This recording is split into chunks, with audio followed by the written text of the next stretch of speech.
Swimming, swimming, and then some more swimming.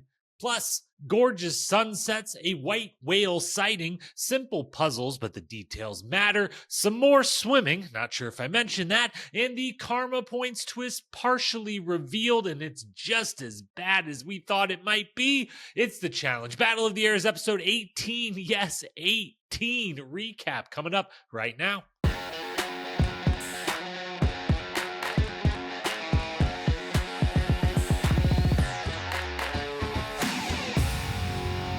What up, my fellow Challenge lovers? Welcome to The Challenge Historian, where we dive deep into all things MTV's The Challenge, past, present, or future. If it's happening in the Challenge universe, we are here to document it. I am your host and dedicated Challenge historian, Jacob Hollaball. Thank you so very, very much for being here with me.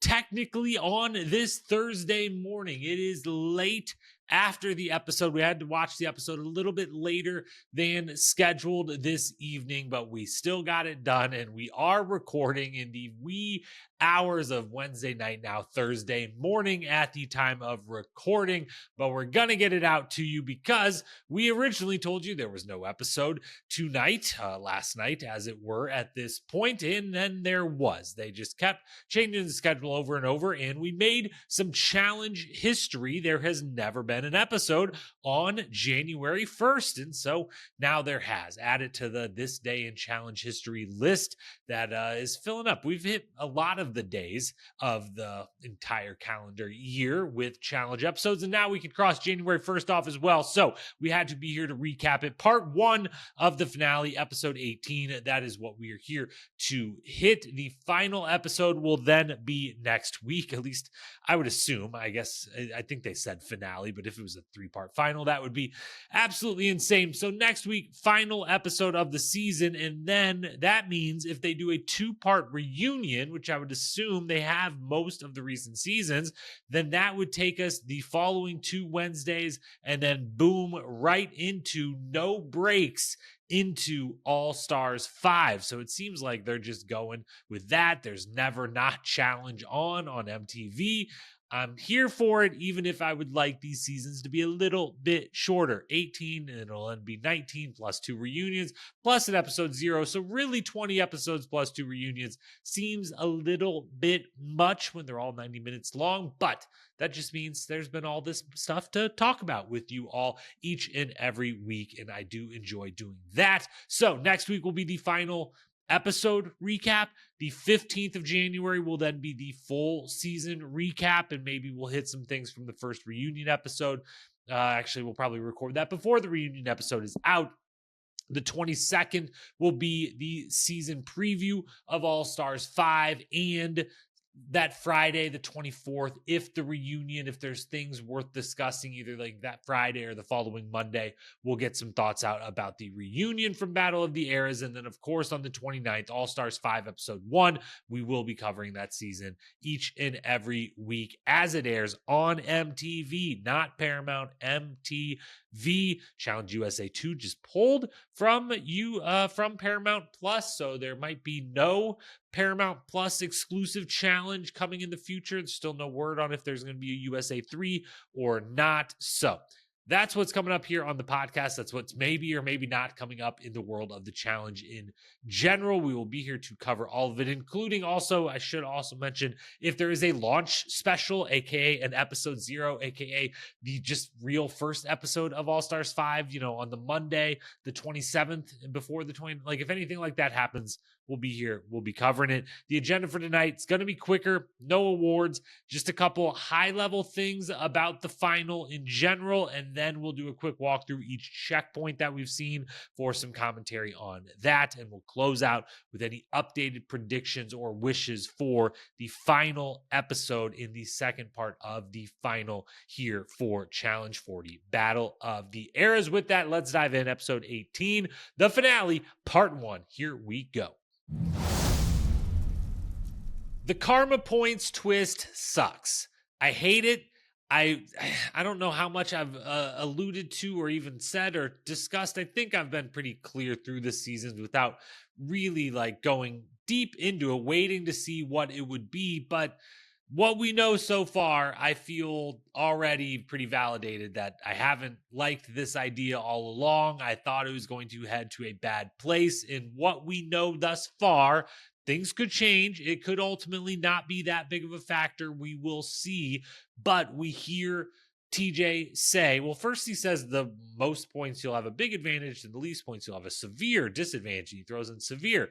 But then, so I'm thinking maybe, there's like a restart point on day 2, and that's when the karma points kick in. And, based on how you finished, plus the karma points are how you start day 2, something like that. But he follows that immediately with there being the total points, or he says something to the effect of the most points between karma votes and checkpoints wins the whole thing at the end.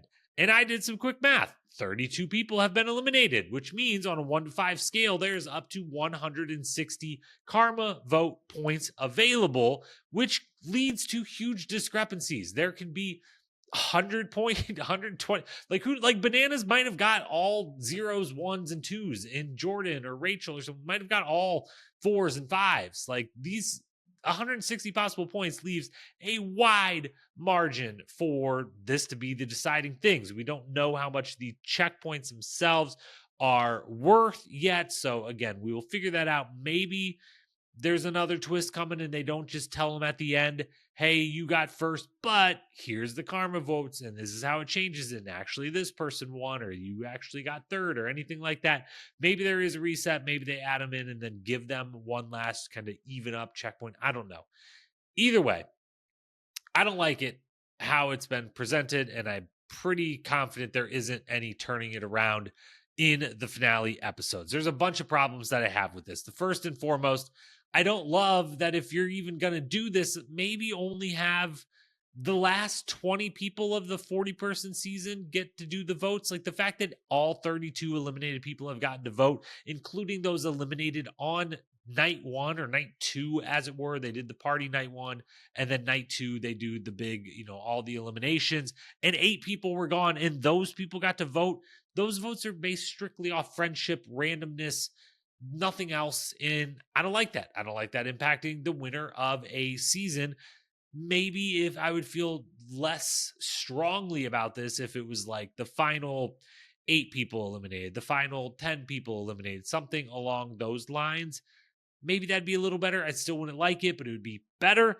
Second thing that I have a big problem with, we don't want to incentivize being nice in a challenge house. We don't want to incentivize trying to be friends with everyone. I mean, I guess strategically, like it can be messy if you're one of the people that tries to be friends with every single person, but like, I don't want to incentivize nice. I don't want to incentivize friends in full alliance. No one be mean to each other. No one want to say name ever. No one want to do anything dirty ever in the game. I don't think we want to incentivize that within this season, or put it out there that this could be a thing in future seasons and now incentivize that in future seasons. It's a bad incentive structure, and it doesn't lead to the best case results for the show. Third thing, it could lead to someone not anywhere deserving of winning. Like if it is this big of a discrepancy, if it can really catapult you from third to first, or vice versa, or anything like that, or fourth to first, who knows? But like, I feel pretty confident, as they make clear in the confessionals. I think Rachel and Derek are going to score very, very high compared to then, I think Tori will score all right. And then I think Michelle and Jenny will score middle to below average at best. And I think Kyland, it will be middle to average at best. And Bananas will be pretty awful. And Jordan will probably be pretty good, but not quite as good as Derek. And so that means like, what if Derek gets second and Jordan gets first? Like, what if Jordan wins every single checkpoint? It seems like he's going to. I wouldn't be surprised. But Derek gets second enough that then the karma points are like, you win. Yeah, Jordan won every checkpoint. He smoked you and everyone else every single time for days on end. And then, but you win because everyone likes you more. Or what if Rachel ends up like in third and Michelle has valiantly gotten second in this stacked season, this stacked final, and she gets bumped down to third. And Jenny, who has won for the second time in 3 tries, gets bumped down to second just because Rachel's Era 1 and everyone loves her and she's the OG and we want to give the Era 1 folks. Like, I love her too. I want the Era 1 folks. Like, I hate that they were just decimated so quickly and we got so little of them on this season. And I love the run that Rachel went on. But if she continues to get third or fourth in the checkpoints and then just wins at the end because everyone loves her and wanted an Era 1 OG to win, that's not going to feel very good. That's not going to feel very correct. So I just think, especially Michelle, Jenny, and Kyland, the Era 4, like, it's one thing if it's Bananas and it's like, hey, this twist was thrown in and it just screws over Bananas because everyone's tired of him winning and a lot of people don't like him and he ruffled a lot of feathers and it'll be funny and he took money from Sarah way back when and he makes plenty of money. Like, it'll all be fine. That's one thing, and that is maybe interesting or compelling television if you were able to rip something away from Bananas at the last second because of how he's treated people in the world of the challenge. It'd be even more interesting if that happened on the season where he's worked side by side with Rachel Robinson, of all people, from the early days where their relationship was way back when to now. So that would all be interesting. But it's not interesting for the Michelle, Jenny, and Kylands from Era 4 when all the other eras, before, during, and after, especially the season, just constantly shit on Era 4 and think, they're not as good as us in the game. They're not nearly as good as us as TV personalities, this, that, and the other. We blame everything on them, nothing on ourselves, all of that. And so that definitely seeped into the scoring for them. Like, we don't want an Era 4 newbie to win. I don't like that at all. So if it just affected the money at the end, that would be the one thing I would be totally okay for. If it could cause you, like, you got first, Jordan, you won, but instead of 400,000, you're only getting 3 because you scored horribly on the karma points or whatever. And Derek, you got second, instead of 75, you're getting 125 because you scored the best or whatever. Like, if it was something like that, and you still got the place that you got, the place that you earned, but the money was altered. And again, set up like a type of situation where you could be like, Bananas, but we're taking some of that money from you for old time's sake. Like, that would be much, much better. I think I would just flat out be okay with that because I mean, I'm sure the money matters more to most of them at this point. Maybe not, but maybe. But to me, the viewer, just what place they got in the chant, like, it matters. It's the same as like on 30. It's not the exact same, but kind of the similar feeling is like on season 39. I feel like Nurys is a champion. They should have been 2. I hate 1 champion seasons. And so Emmanuel got the win. In my mind, Nurys won a season of the challenge. They just didn't give her a challenge championship. And this would feel very similar if someone wins but gets passed because of the karma points. And suddenly I'm like, well, I think Jordan has another title, or I think Michelle won the challenge battle of the eras, or I think Jenny is a 2-time champ, but they got passed. That's not going to feel right. I think it hurts the season, and I'm hopeful, but I'm worried that it might even hurt the next couple of seasons. From one soapbox right to the other, okay? There isn't a ton to cover here, so we're going with the second high-level thought. And the one thing about recording now at 1:45 a.m., my time here, Central in Chicago, is that I did get to consume a lot of the social media, both from fans and bloggers and podcasters, as well as cast members too. And it does seem like there's a pretty firm consensus on the karma vote that we just did a long rant about, and now also the swimming heavy final that we're going to talk about here. And that consensus is, what the hell are we doing? Why is it just a swimming? Why is it just who can swim? And that's it. The whole thing's swimming. The puzzles are pretty straightforward and they're not easy. But they're pretty simplistic. There's like the little detail you can get wrong in the memory puzzle, in the, take your time, putting the other 2 together, the statue one and the little face. But like, this is just swimming. And I don't think any final should be so single sport intensive. Like, just one thing is the predominant. This is whoever's best at this is going to win. It shouldn't be decided on one thing. The whole point of this is like, it's a bunch of stuff all rolled into one. But if you had to just be one thing, you would be like, well, yeah, if it was just running or hiking a mountain, like if he was like, yeah, really 75% of this is like the running part because they're going to run 20 miles and there's checkpoints and everything, but like it's really about who can do the 20 miles. That's going to be the big differentiator.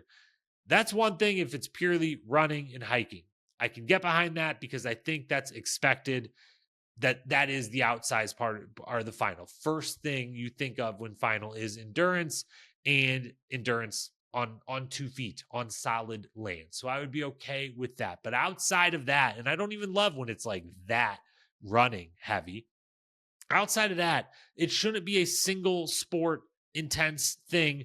In the last one, it should be, if it is single sport intensive, is swimming, because it is the most unfair one you can do.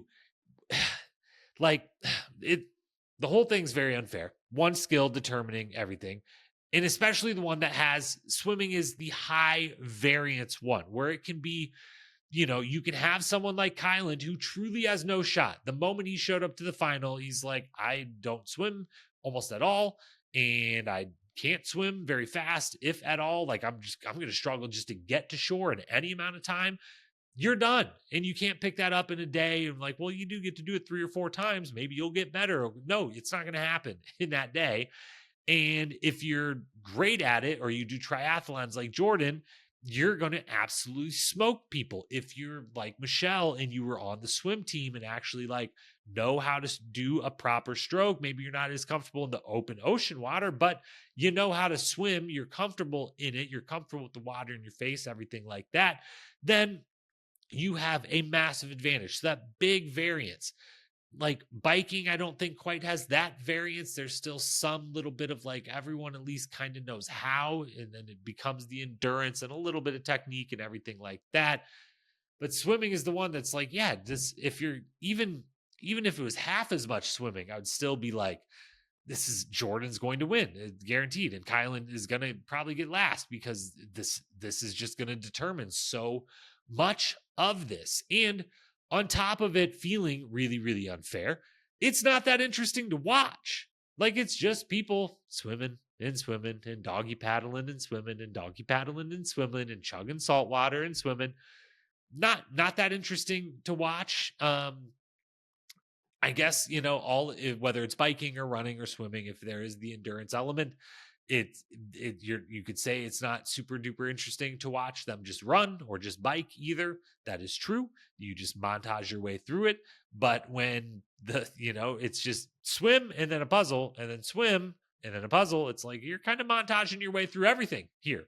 Like, what is there to actually show us in the end? And then on top of both of those things, third, it's very easy to avoid, even with the same setup of being on the Sinister home base. You always got to go and come.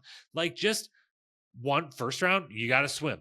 Second round, we're going to paddleboard this time. Next time, we got kayaks for you. You're paddling, but in a little different position. Next time, it's a swim again, but we're going to get really close to land. It's basically not, we're going to drop you off at shore, essentially. It's 100 meters instead of the 500 meters we made you do the first time. Just switch it up. Don't make it as long. It'd be like, just get as close to shore as you possibly can with the Sinister and make it as short as possible. That would make it a little bit better. Switch up paddleboards, kayaks, swim, I don't know, jet ski, anything, any creative way you can come up with to still use the same operation and setup, but not just make it each time you have to do a 500-meter swim over and over in open water, and that's just going to decide the whole thing.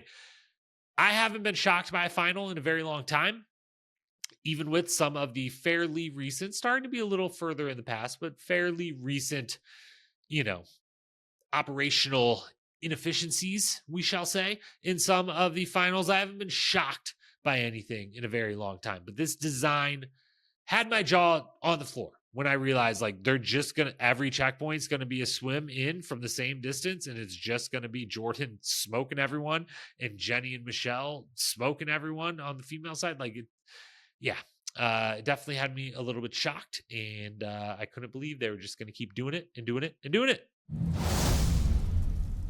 So now that I've joined the chorus of, it seems like pretty much everyone in my disdain for those two big things that are pretty much the bulk of the final, let me run through checkpoint by checkpoint. This will be very quick because, again, a lot of these are kind of montagey of just here's some swimming, here's the puzzle, here's some swimming, here's the puzzle. So there isn't a ton to discuss, a ton to comment on, but I still will go checkpoint by checkpoint and hit one or two things rapid fire here. So checkpoint 1. Sandblast. Go ahead and give me the distance stats. I want the stat. Where's Challenge USA era stats in figures? And this takes 30% this and 40% that and 20% this. I want to know the distances for real. I don't always trust when we get the one person in confessional that tells us how long the run is. Rachel is one I would trust more than most in this spot, but I still don't want to trust just the one person that says, yeah, it was a mile loop and we had to do it 5 times. So this was a 5-mile run on the beach. I would like to know, very specific, I don't know why, mainly just to compare it to other finals, those sorts of things. 5 miles on the first one seemed pretty extreme on the beach with the swim on either side of it, but it is a final. So, you got to start them out with a really grueling one. The puzzle did seem rather easy, which was then again, the first moment where I was like, wait, if it's just going to be all this swimming and then the puzzles are going to be pretty straightforward, like at least make the puzzles really hard. I guess, you had to do the run part here was really the hard part, the add-on to the swimming for this checkpoint, but like make the puzzles hard. Cause if it's easy, then, this really truly is just about the swimming. That puzzle being easy though, except for Rachel, it was a tough start for her, not being able to get it done. I don't know, maybe some nerves were there. Maybe just, first checkpoint, suddenly you're in last place and it just gets in your head and you're, trying to put something together that is, again, all of these puzzles, including this first one, are pretty simple. When you look at it, you're like, this should be pretty easy to put together, but it's also a pretty subtle line going up the sides of this little mannequin rock face thing that they're building together. So it would be pretty easy for them to have a piece out of line and it like look pretty correct, but then be like, no, there's something missing. You got to flip a couple around there. So I get it. You're in that moment and then it becomes really, really difficult. But a tough start for her. Derek, opposite of a tough start. Great start. He made quick work of the penalty time. 3 minutes seemed like a lot. He made it all up, ends up in second place, proves when he gets to run distance, he can make up a lot of ground, even on someone like Jordan. So absolutely showing the running bona fides there. And we knew the speed had been confirmed and the endurance had mostly been confirmed, but this like really rubber stamps the endurance part is there just as much as the speed part. And then Michelle wins the opening stage, which I just thought was fantastic, both because I'm a huge Michelle fan, but for the interest level of watching this final, Michelle winning the opening stage was fantastic because it gives us a close and exciting women's side where we came in thinking, before we knew any of the format, she's the underdog, but with Tori, Rachel, and Jenny as the other 3 in there. And now that one underdog wins the opening stage and we're looking around like, if this is just swimming, a lot of swimming and puzzles, like this is Michelle's to lose, maybe. Like suddenly we've got a 4-woman race on that side. And so that makes it very, very fun. And of course, obviously, just because I'm rooting for her, I was very, very into that. And now the confidence, of winning the first leg makes her, in her own mind, we've seen the confidence struggles a few times this season. In her own mind too, she's got to be thinking, shoot, like, could I like win this? Like, shit, like, are they going to let me swim every time? This is going to be great. And so we've got a full 4-woman race on one side. And at this point, we still have a 3-guy race on the other side.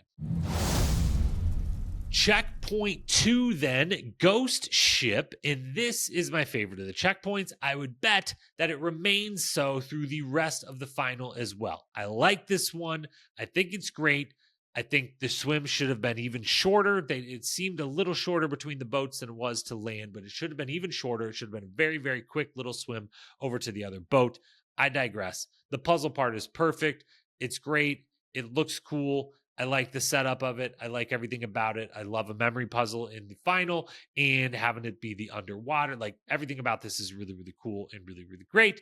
Michelle Botching the puzzle, though, was not really great. Bit of a gut punch as we were just celebrating her first checkpoint win and thinking, oh my gosh, is Michelle, like, could Michelle win this whole thing? Like, oh my goodness. And then she really could have built a big lead here the way Jordan does by flying through the puzzle. And for the second checkpoint in a row, Jordan just smokes the swim, smokes the puzzle, no problem. First place, done and done. It looked like Michelle was going to be able to pull it off as well.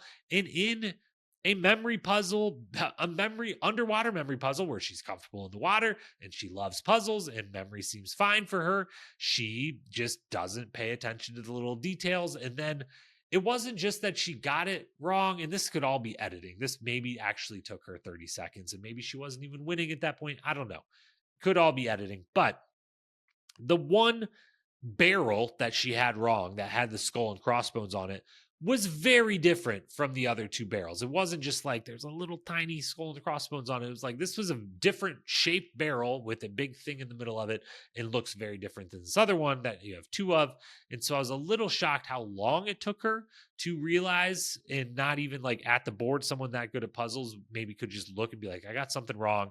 This seems like the obvious candidate. There's three of them. Maybe I just move the one that looks different into all three spots and do checks again, because that one, and they could have had as many checks as they wanted. So that was a big blow to Michelle's chances of winning. The final thing about checkpoint number 2 is Jenny, via confessional during checkpoint number 2, dropped this little nugget of knowledge that I have to imagine it is true, but it seems, it's one of those things that sounds crazy at first. And then you're like, well, how often do I swim? And then, so the thing she said is she hasn't swam like literally a single time since War of the Worlds 2, when she had to swim during a daily challenge on War of the Worlds 2. And it's one of those things where at first you're like, that is insane. There is no way. And well, I do think she's been in a pool plenty, lounging by the pool, hanging in the pool with friends, cabanas, the whole thing, just not like swimming for endurance or anything. Maybe, doggy paddling to the deep end and back, whatever. So not counting that. And I was just like, yeah, I guess, I don't know. I haven't swam at all. Yeah, I've been in a pool, but also did not, really swim in said pool. So I guess that checks out. And it was just kind of a crazy thing to hear her say. Checkpoint number 3, then 1,000 steps. This is the one where I couldn't believe there was no paddle boards. I was like, come on, the third time, get the paddle boards out, get the kayaks out, something. They're not just going to swim to shore again, are they? And then they did. I think that give them the option. Be like, you can swim if you think you can swim faster, or you can paddleboard. It's difficult to paddleboard in these waves. You're going to end up, it's going to be a tricky thing anyways, but like, give them the option. It looks like in the next week on, we are going to get at least one instance of them getting to paddle versus having to swim every single time. Fingers crossed that is more than one time. The steps up and then down is brutal. Okay, absolutely brutal, crushing your quads when you're already starting to be extraordinarily tired from all the swimming and the potentially 5-mile beach run you've already done and the standing and everything else. It did seem like Tori, as the only one who had to go back a second time, didn't have to do the steps again twice. I hope so. She was already at such a disadvantage coming straight from the 3 hours of treading water straight into this thing. Jordan and Jenny smoke everyone for the third and second time, respectively. And Kylan continues bringing up the rear. And at least he's having a few moments of trying to have levity and fun with it when he pees on the sign. I mean, I don't like to, in the moment, say anything is iconic, especially when you're in last place in a final, but that is absolutely hilarious, okay? And I would like every Era 1 OG challenger to comment on this being classic, hilarious. And I love that production was okay, seemed to be completely okay with it. And I love that he did it. I just thought it was hilarious and great. And just like, yeah, get your frustration out. Piss all over that sign. Fantastic. I appreciate that he's calling out how stupid the swimming final is while still pushing himself to do it against all odds, against the cramps, against everything. And keeping the complaining in check. Like, it's not overboard. He's keeping a good attitude while mixing in a complaint here or there. And I'm also, another kind of impressive thing, I'm kind of impressed production kept those in. Like, it doesn't reflect good on them that one of the cast is rightfully like, hey, Tori, doesn't this suck that this is just swimming and Jordan's just going to win and I'm going to get last because it's just swimming? Like, that's kind of impressive that they left that in. Checkpoint 4, then, the overnight, the part we've only seen a bit of. This is mental warfare, which I believe should be a part of a final. I think it's meant to be there. I think the overnight is supposed to be some sort of mental warfare on the people, not just to physically drain them, but to mentally drive them a little wild and crazy and push them to the brink so that that second day is truly like your last fumes. How much heart, how much grit, how much determination, how much focus under pressure can you have? All of those things. So I think this is an all-time version of mental warfare overnight. The singing and the counting of the coins on the floor of a dirty, probably smells horrible, probably stinking hot down in their cargo hold of this stupid ship that they've been stuck on all day and are going to continue to be stuck on the next day and hopefully only one more day. I think it's brilliant. I would love to know the nitty-gritty rules as always. Like, could Jenny just go as fast as she wants? Like, you can't just like say, this is my number, I'm done. You have to put them in the little slot that you can only fit one through at a time. But you could go really, really fast and essentially just not count. And are you allowed to do that? And then when you get to the end, just be like, here's my number. I get fourth. I don't care. Maybe I'll somehow get wildly lucky and guess something semi-accurate. Not going to happen. But just take fourth, try to get done, and try to be able to then like lay down and close your eyes for a few hours. It seems like there's maybe some rules about how fast you can go. I don't know. Or they're just all playing to get the count right and playing to win. And maybe they've been told this checkpoint matters even more than all the others. I don't know. But they're all taking their sweet time. Not that you can go super duper fast when counting. Like, I can't wait to find out how many coins it is. I mean, thousands of coins that they have to sit there and count. The singing is hilarious. I think it's hilarious. You might not. I would understand if someone was like, this is dumb and I don't like it at all. But I feel the opposite. This was the part of the episode I enjoyed the most. I find hilarious. I found really funny. I liked the montage of all of them being able to still sing it in confessional because it's permanently wired into their brain, except for Jenny, who is clearly not enjoying this part of the process. I just think it's brilliant. And then I do think there's some good strategy as far as using some coins to mark your count. I just can't come up with it right now. It is now 2:00 in the morning, my time. Can't come up with a strategy, just as I'm sure they probably are not all coming up with the perfect one, but they all seem to be doing something to kind of mark how by tens, by hundreds, by 50s, by something. There's a strategy there. Can't think of it right now. And then finally, the episode ends with, is Jenny going to break? Jenny is losing it. She has had it. And is she, again, this is editing because maybe she does quit. Who knows? But probably doesn't. Probably just gets through it. And they built this up to make it look like it because that's a nice cliffhanger from part 1 to part 2. Even if it's not the most truthful cliffhanger, we will find out how much truth is in that. But I got to ask, is this strategy by Jenny? Is there any chance this is a little strategic by Jenny to piss everyone else off, to throw them off, to play, if you're having all this mental warfare played against all of you, maybe you join in on it. Maybe you try to add to it for your opponents and you get a little spark of enjoyment, a little dopamine hit on being the little bit of a menace in that moment. There could be a strategy to messing with the other people is all I'm saying. With that, then, we have part 2 of the finale next week. We'll find out who wins. We'll find out how much the karma points matter. We'll find out if they ever get to paddle instead of swim. All of that will be revealed. I said last week, I had stuck with my Jenny, not last week, 2 weeks ago now, since we had the break last week for the holidays. Happy holidays, by the way, everyone. Don't think I said that to start here. But last week, I went with, stuck with Jenny and Jordan, my preseason picks. Is there a shot that for the second time out of like 8 or 9, however many seasons I've done this, that I get it right? Could be. It's looking strong. It's at least half looking strong with Jordan right now. I added to it last week, though, saying Jordan, Kylan, Bananas, Derek would be the men's order, in that Jenny, Michelle, Rachel, Tori would be the women's order. I feel like the women's order, I could be there. I could end up with that all 4 correct. The men's order, obviously Kylan's getting last, unless the karma votes go very differently or Bananas gets so few points that he has to get last. Kylan's getting last, and we're going to have what I think should be a pretty interesting and entertaining battle for second place between Bananas and Derek.